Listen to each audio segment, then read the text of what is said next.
This is it. School begins tomorrow. The children are happy and so are the parents, right? Ha.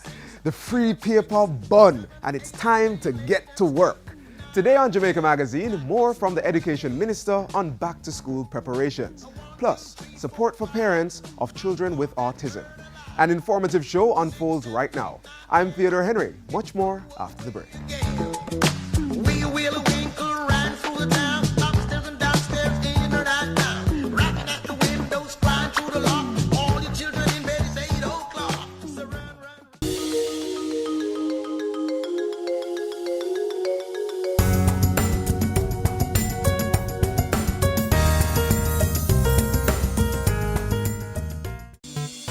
The Ministry of Education, Youth and Information is committed to ensuring that every Jamaican child has the best learning environment to thrive and needs your cooperation to make the education system work successfully. What are the school's voluntary contributions for? Co-curricular and sports activities and school development. What amount are parents to contribute? Your contributions are voluntary and the amount depends on the type of programs being offered by the school. If my child is being denied access to school, can I complain to the ministry? Yes, you can call or visit any of the Ministry of Education, Youth and Information's 6 regional offices or send an email to complaints@moey.gov.jm. What support is there for PATH students? PATH students are not expected to make contributions and are to be provided with 5 days free lunch as of this year. Parents and guardians, do continue to make your voluntary financial contributions to your children's school. The institutions need your assistance for their school development and sporting activities. Remember, every child can learn. Every child must learn. Minister of Education, Youth and Information, Senator Ruel Reid, says all is in place for the start of the 2016-2017 academic year. Furniture and textbooks are being distributed to schools, while other matters are being addressed.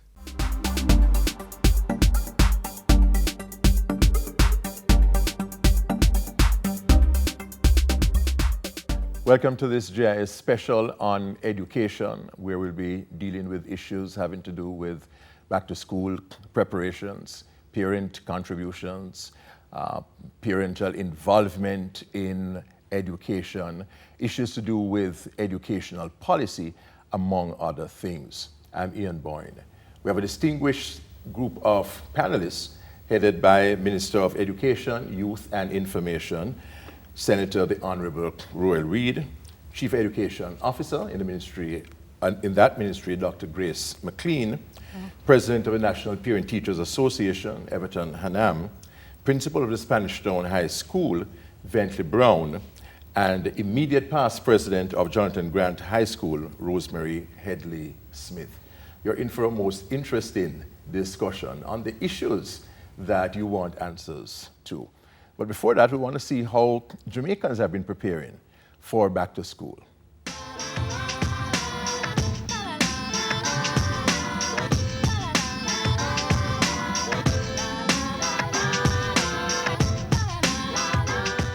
It's a little bit hectic, you know, back to school, you have to prepare for them. You understand me? So the cost for the things are a little bit up. Could be a little bit more down. Understand me? But we're getting there. Do my preparation like from in April of this year, so it's not that heavy or strain on me at this moment. Books are expensive, and it costs me very high. Yes, but you have to try our best and see what you can do for the children's future. Back to school is hard, and when you go into the bookstore, the book is so high. I already prepared.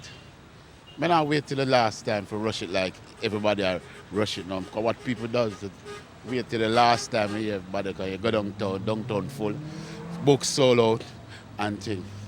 So you have to plan ahead of time.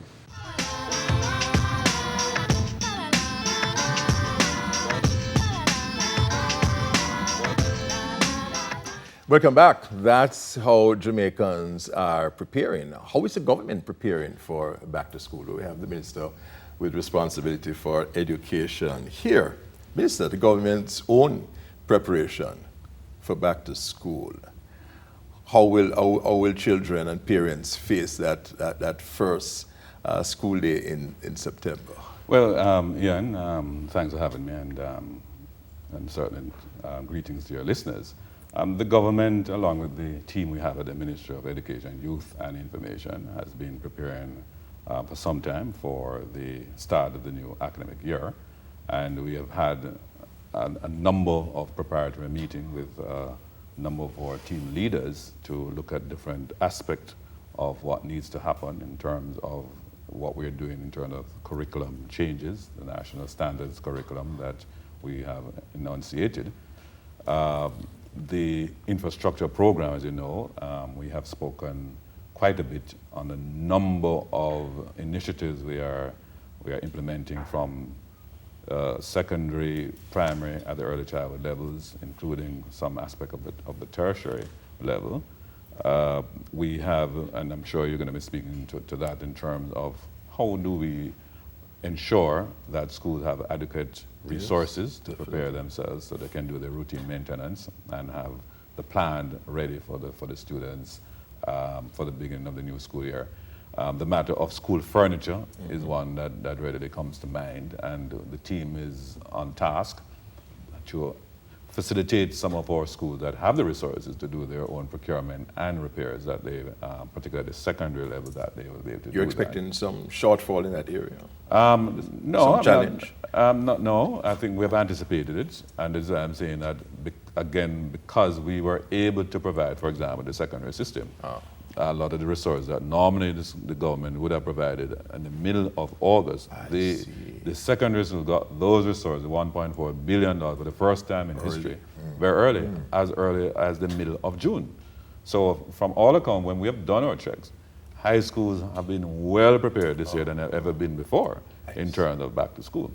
The rental books and all the other books that are required at the primary level, those have been procured. Those are going to be delivered starting next week as per schedule. So the issue of personnel, appointment of principals and other senior staff, those have been taking place in earnest. We had a little delay because of the change over in terms of the Teachers Service Commission, but additional meetings were held, and we have processed many of those appointments to have the new principals in place for September. We are ready as we can be to face the new school year. Chief Education Officer, anything to add to that? Well, as our minister has indicated, sir, we are in an advanced stage of readiness, and we are very confident that we will be off to a very good start. This year is an extraordinary year for the Ministry of Education, Youth and Information by virtue of the fact that we are rolling out the new National Standards Curriculum. And so as early as the first week in August, we have been having training on the curriculum-related areas right across the island. Over 12,000 of our teachers have been trained, so you can understand that that is really a huge undertaking. Now, it's very critical because the curriculum will be rolled out in grades 1, 4, 7, 8, and 9. And the curriculum that is being rolled out will have implications for the assessments that will come in another 2 to 3 years. And so we had to make sure that we spend as much time as possible preparing the teachers. And of course, the training, the coaching, and the mentoring will also continue in September. In addition to that, there is now intensive focus on the provision of resources to support the curriculum, as well as to ensure that the teachers are doing their unit plans in accordance with the curriculum so that there will be no hiccups as it relates to commencing that process. As a result of this, our regional or back-to-school conferences that we would have had in July, we had to delay them, and so they are currently being held. One was held last week. We'll be having 3 next week, and 2 will actually be in September. But outside of this, we have sent out all the information in terms of guidelines. We have sent out information regarding the guidelines to parents re the procurement of additional supplementary books. We have done our survey in collaboration with the Consumer Affairs Commission in terms of the prices of books. And of course, we would have seen that there is at least a 4% increase. in the prices, but we are also confident that we have adequate books available. There were some concerns about books at the secondary level, and we have been advised by the Book Association that those have now been resolved, and so we do not expect that there will be any shortages. Our furniture distribution will continue into September, and that is just to ensure that we are also able to accommodate those students who turn up every year, register on September morning, that the schools would not have accounted for. So we are taking that into consideration. We are also working very closely with the Jamaica Police Constabulary Force to ensure that those areas, hotspots as we call them, that may be potential challenges, that we engage the communities and we watch these areas very closely to ensure that there are no roadblocks and that our students are not disadvantaged in any way. So far, sir, I think we are off to an excellent start, and we are not anticipating any challenges, but if they do come, we will be prepared. You're prepared for them. You would notice that in the Vox Pop there was a lot of references to school book prices and so on. So that's a major issue of concern for parents. Tell me, at the secondary level, the book rental scheme covers only a small number of the books, right? At the primary level, there's a total sort of coverage for. Well, the primary thing, and using the term core, all the key resources that are needed at primary are provided free of cost by the government.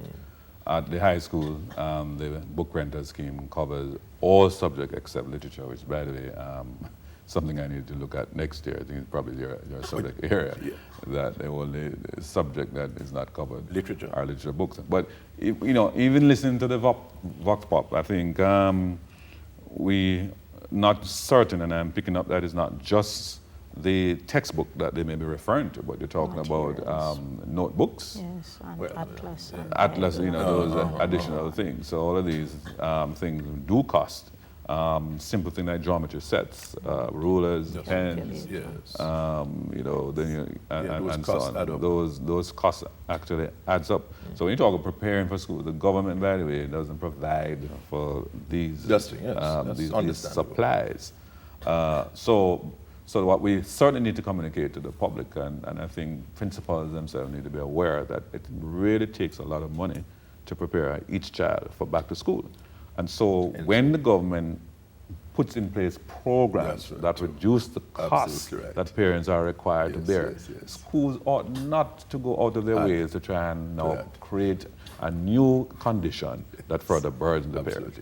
We're going to go into that in the other segment. But back to this matter of the secondary school, and you were saying that all the areas are covered aside from literature. One parent was telling me that her child who is entering secondary school was required to have 21 books, and only 6 of those books were covered by the book rental system. 21 what kind of books? We need evidence. That's why I'm saying we have to be very careful of these wild allegations. What kind of? Because I'm saying, granted, Dr. Mack, some schools might decide to do subjects of which we are not aware of.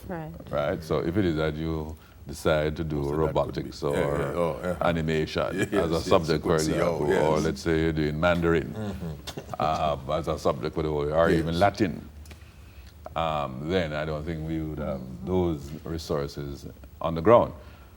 And this is sometimes part of the problem that I think we as administrators face, because while you don't want to hamstrung schools, we have to have some sort of discussion in terms of core, because if every school decides to innovate and do new and different things, there's a cost involved, and we have to have some guidance. And this is where sometimes there's a pushback, because the ministry is about policy, and we have to protect the interests of all our people. Absolutely. So I'll be very curious about that report about 21 texts that are required. And only 6. But if I may interject, there are some unusual cases. For instance, I know of a case where a parent complained that the book rental room did not have sufficient supply. It would appear that she applied for the books late, the supplies run short. Yes. Not because of the school's fault. There are times when persons just do not return the books. And they may be asked to pay for the damaged or lost books, and they don't. So the schools could run short, and parents and children could be asked to supply those books. Mr. Adam, I want to bring you in at this point. What is your word to parents? What are some of the things that they need to do to prepare the children for school, aside from buying books and uniforms and so on? I think back to school this year is against many backgrounds. One is the threat of ongoing health threat, ZIGV. Hurricane, we're in hurricane season still. And so therefore, in addition to the normal back to school preparation, we need to be fully aware and keep on high alert those preparations that might encounter at schools that will contribute to the increase of any of those diseases that we have at this time. So therefore, parents must be fully aware on the announcements that have been provided, in this case by the Ministry of Health. Because if you're not healthy, you don't need those books, you need other treatments. So we want to make sure that you have healthy children going back to school. That is one that we want to ensure. The question of the books, I recall we were on a textbook committee that was established that spoke specifically to a core set of books. And if as a parent you want to go outside that, and I would say use colloquially top up there, then you can top up by purchasing those extra books. There are core sets of books. And Dr. Mack was part of that team that ensured that those books would be provided for, and you work with those core sets. So the core books will be provided for under the book rental system. A list was provided, we discussed it, it was agreed to by parents and principals, and we were on that committee, so that would have been distributed. Therefore, the question of how you purchase and gauge the purchase of your books. If you're going to use a book in April of next semester, please don't purchase the book now. Although parents will tell you that is when they get a little money, so they have to buy it and put it down. So there are different variants that some of them use to purchase. But the idea is really to purchase what you need now. Again, when we're in school, there are books that could have been hand-me-down, come straight down to your sister, but now the system has changed so much that a number of books are textbook-oriented, and you write in 5 lines. You use those texts, they are workbooks, and so you can hand them down. But there are still some core books that you can hand down. The Student Companion, which continues to be revised, the Junior Revised English, and those books that are continuously revised that you can still hand down. And of course, the book exchange. Many schools would have started a program. PTAs, book exchange. You go, you hand in a book, and you get a book based upon what year your child or children is leaving from or going into. And so that is why we ask parents to take extra care, especially those books that are not written into, take extra care in procuring them so that you can pass them on to somebody else in another school through whatever book program that is going to be established. And of course, Dr. Makod I've already spoken about the security arrangement. You need to extremely alert. Transportation is one concern that we want to see addressed, because you would have noticed that leading up to the holidays, a number of accidents occurred in some locations where children were involved. And we're going to ask parents to be extremely circumspect in the transportation that they send their children into. It's not just, no, my taxi man come from the town and want to eat a food. But you have to be extremely careful that sometimes the tires of the car are not as smooth as our corridor. And you know, to be careful. Good advice. I want to break at this point. We have just the right panel to deal with the issues that you want answers to. This is a JIS special forum on education.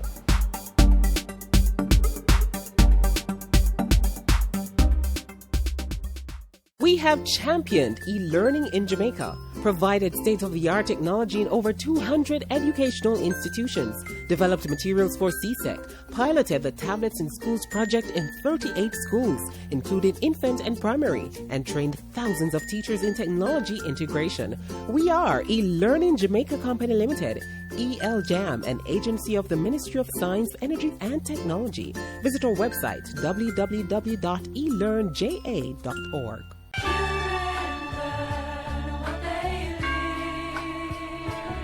Be an active participant in your child's life. Spend time with your child. No phones, no television, no distractions. Just the two of you. Get to know your child through play. Why not go to the park and get on the monkey bars? Sharing a meal can also be a time of bonding. If your child's in school, be involved in school activities. Speak with your child's teacher. Follow up on their progress in school and see how you can help. Assist them with homework. Attend parent-teacher meetings and support school fundraising events. Remember, your child's future is in your hands. Safeguard it. So glad you are a child of mine.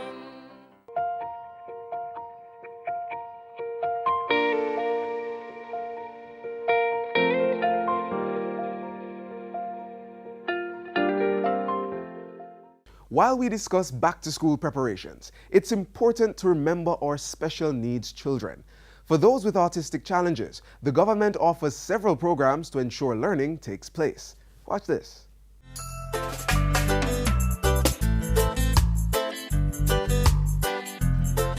There's much more to educating our children than confining them to textbooks or curricula. Every child has their learning style, and sometimes it's made difficult when it's compounded with a learning disorder. Hello, I'm Carrie Ann Smith. The number of diagnosed cases of autism in Jamaica is on the increase, and the Ministry of Education, Youth and Information is tasked with the responsibility of ensuring that provisions are in place to facilitate the learning of these students. With me is Acting Assistant Chief Education Officer in the Special Education Unit in the Ministry, Mrs. Ann Newman. Welcome. Thank you, Carrie. All right, so let's get into it. What are the numbers as it relates to the increase in autism in schools? Okay, the Center for Disease Control in the United States suggests that there's a ratio of 1 in every 6 to 8 births. When that is applied to our Jamaican birth rate in Jamaica, it means that as many as 500 odd students or children could be born with autism. Okay. And it is skewed towards boys, so the ratio is 4 to 1. All right, before we even get into exploring the issue, what is autism? Autism spectrum disorder is a developmental disorder that's usually diagnosed by age 4. Children with autism or who are on the spectrum usually manifest some disorders in communication, social disorders, and very often have behavioral disorders. So how is the ministry handling the cases in schools? Well, for the cases that come to our attention, because remember that we now have a passbook that's monitored in the Early Childhood Commission years. So students coming over to main ministry would travel with their passbook, and hopefully by that time, at age 6, they would have been diagnosed. Unfortunately, some students have fell through the cracks and are not diagnosed as early. So once they're brought to our attention and there is a diagnosis, then we can do the appropriate placement. Remember I said it's a spectrum disorder, so some children have a mild case and some children more moderate or severe. Students who are on the spectrum need different interventions. So depending on the severity of the diagnosis, whether it's mild, moderate or severe, they are placed in the appropriate settings.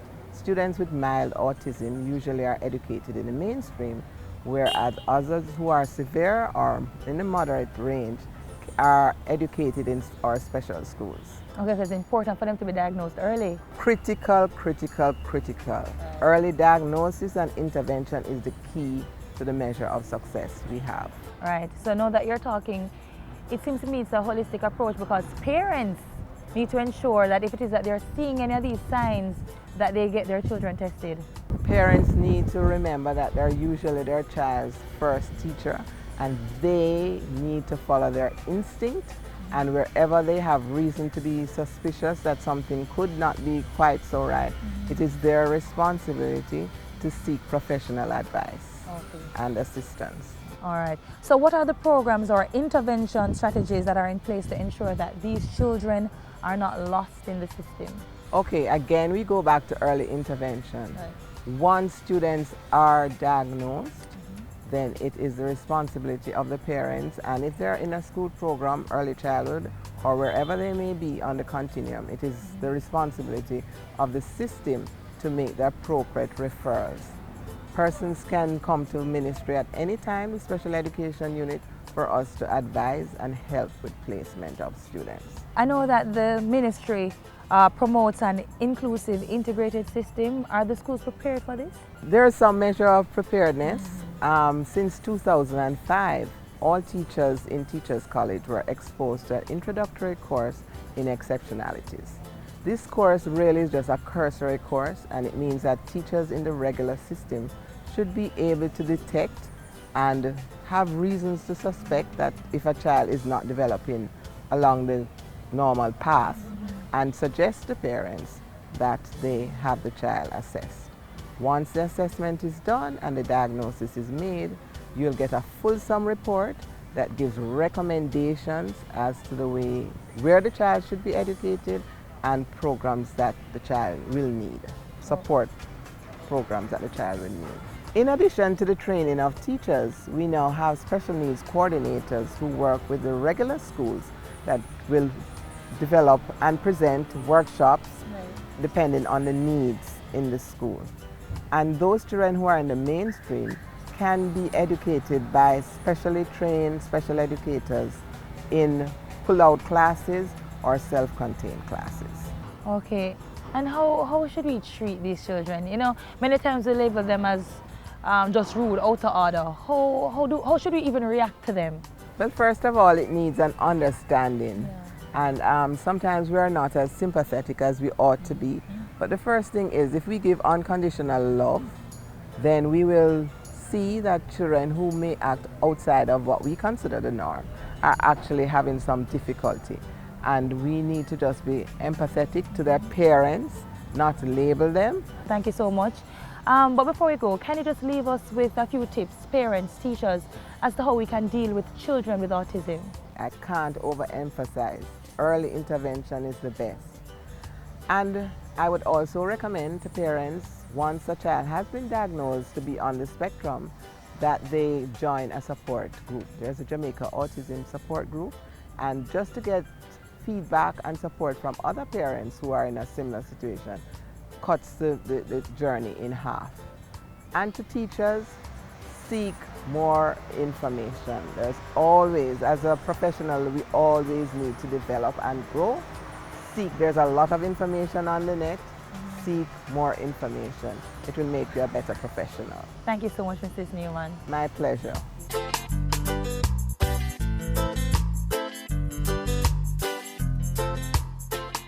I say be careful what you teach your little children. Make sure I know something to hurt them. Parents, keep your children safe and protected. Stay alert and be aware of where your children are at all times. Submit the latest photo of your child to his or her school. Know what's happening with your child. Listen to them when they say they don't feel comfortable going to a certain place or being around certain persons. Act quickly when your child tells you he or she has been touched inappropriately or approached with unwanted requests. Be the change. Help us protect our children. For more information, call 1-888-776-8328 or 1-876-878-2882.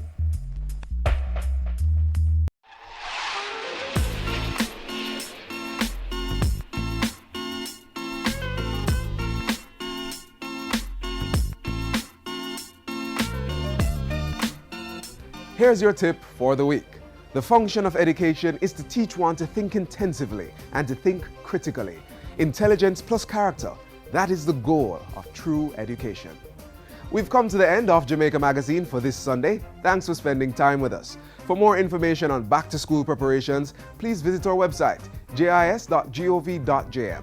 To watch this program again, you may also check out our other social media platforms. I'm Theodore Henry. Have a great Monday.